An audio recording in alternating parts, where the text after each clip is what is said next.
તો જય માતાજી મિત્રો, સ્વાગત છે તમારા આજના એક નવા બ્લોગની અંદર. જો કાલનો બ્લોગ તમે ના જોતા આવજો, આજના બ્લોગમાં આપણને સપોર્ટ કરજો. આપણે પહેલા સતીમાં જતા આવીએ અને પછી આપણે જવાનું છે મેહોણા. તો ફટાફટ આપણે આજનો બ્લોગ ચાલુ કરીએ. તો મિત્રો આપણે સતીમાં મંદિરે આવી જઈએ છીએ.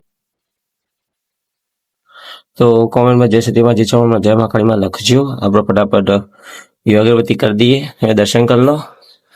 અને આ આપણા મંદિરનું કામકાજ ચાલ આટલો પોક્યું છે. અને પેલી બાજુડીનું કામકાજ આજ કારીગર આવી જશે, તો જોઈ લેજો. તો મિત્રો મંદિરથી હેડવાન કરતા હતા આપણે જોયું કે આપણે એક્ટિવા પાછલા ટાયરમાં હવા ઓછી છે, તો પંચર ચેક કરાવવા પહેલા જવું પડશે ને રસ્તામાં ઉપર રાખશે આપણો. તો બરાબર મોટેપ ચોકડી જઈએ આપણે. તો મિત્રો આપણે મોટેપ ચોકડી પહોંચી જાય છીએ, આપણા ભાઈ અને આપણા મોટેપ ચોકડી આપણા દુકાન જોઈ લેજો.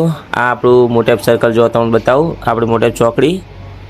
તો મિત્રો એક્ટિવામાં પંચર તો નહોતું, પણ આપણે એક્ટિવા ઉપર શેપટ બહુ છે ને આપણે જવાનું સમય હમણાં. તો આપણે ઊંઝી આવી ગયા છીએ. તો પાણી ચાલુ છે, તો આપણે ફર્સ્ટ ક્લાસ એક્ટિવા પહેલા ધોઈ દઈએ, પછી આપણે જઈએ મેહોણા. તો ફાઇનલી મિત્રો આપણે મોઢા ચોકડી પહોંચી છીએ, આપણું મોઢિયા સર્કલ. તો આપણા પાછળ આપણે સાતો કેફે થોડા આપણે પંપ બતાવી દઈએ. તો મિત્રો આપણે જે કામ એકડ આવ્યા તે કામ આપણે પતી ગયું છે. હવે આપણે જવાનું છે અહીંથી શાક માર્કેટ. તો ફટાફટ શાક માર્કેટ જઈએ. તો મિત્રો આપણે પહોંચી જઈએ શાક માર્કેટ. શાક માર્કેટમાં તમે બતાવજો આગળ.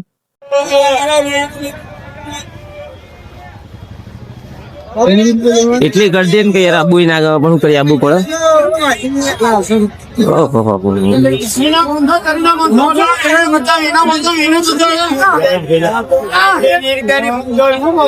બધી જાતની પ્રજાની તમને એકદમ મળશે, ભૂલ ના દો.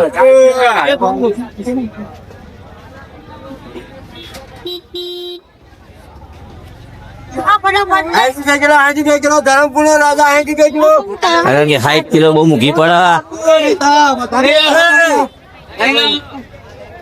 બહુ લોબી યાર. મિત્રો માપાની ફેવરેટ લોકે છે આપણા જે ભાઈ દેખાય માપા દર વખત શાકભાજી આ લોકો હમણાં જોડે જ લઈએ.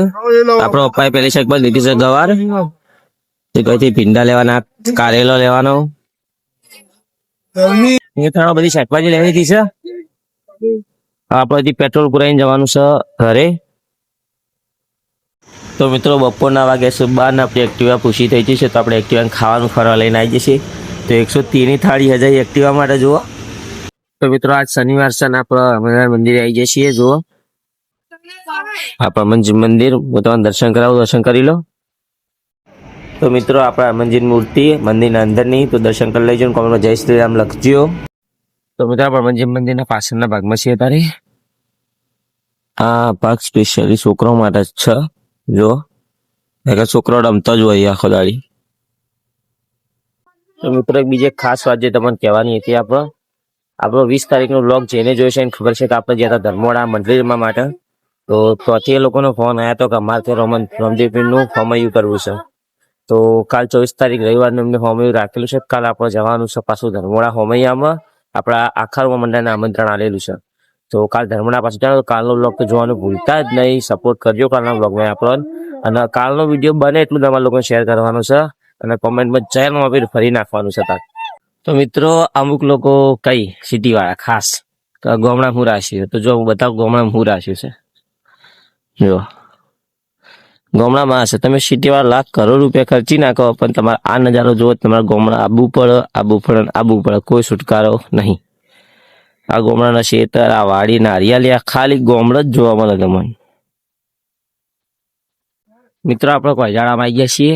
આપણા ભાઈબંધો બધા મેચ રમવા આવ્યા છે અને આપણે સ્પેશિયલી જોવા માટે આવ્યા છીએ. જો આપણું કોઈજાળું મેદાન, કાલ મેચ રમવાનું ચાલુ છે. જુઓ. તો મિત્રો આજના બ્લોગમાં આટલું જ. આજનો બ્લોગ ગમે વિડીયો લાઈક કરી, શેર કરી, સપોર્ટ કરજો. જય માતાજી, જય રામ આપીશ.